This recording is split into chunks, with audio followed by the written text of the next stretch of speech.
Bir әйел күн сайын Алланың разылығы үшін үйінің сыртына бір бөлке нан іліп қояды екен. Ал сол нанды алу үшін күн сайын бір бүкір қарт келеді екен. Бірақ ол алғыс айтудың орнына үнемі бір ғана оғаш сөзді қайталап, не істесең, сол өзіңе қайтып келеді дейтін. Бұл сөз әйелдің ашуын келтіретін. Оған қарт рахмет айтып дұға етудің орнына бос сөйлеп, күңкілдеп жүргендей көрінетін. Bir күні әбден шаршаған сәтінде оның басына жаман ой келеді. Осы әңгімені бір жола тоқтатайын деп, ол нанға у қосып қояды. Бірақ нанды ілуге шыққанда, қолдары дірілдеп кетеді. Ақылы орнына келіп, мен не істемекпін?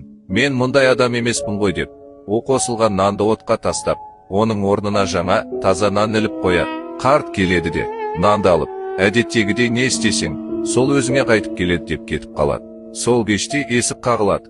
Алдында оның жорыққа кеткен ұлы тұр екен. Киімі жыртылған, аштықтан әлсіреп, әрең тұр. Ол құлап бара жатып, анашым, мен аштан өліп қала жаздадым. Бірақ жолда бір қарт періште маған өз нанын берді дейді. Сол кезде ананың аяғының астынан жер тайғандай болады. Себебі, бұл таңертең өзі пісірген наны еді. Жүрегі қатты соғады.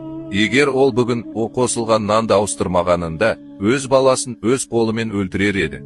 Жақсылықта, жамандықта айналып келіп, өз иесіне қайтады дегенді ол тек сол кезде ғана түсінеді.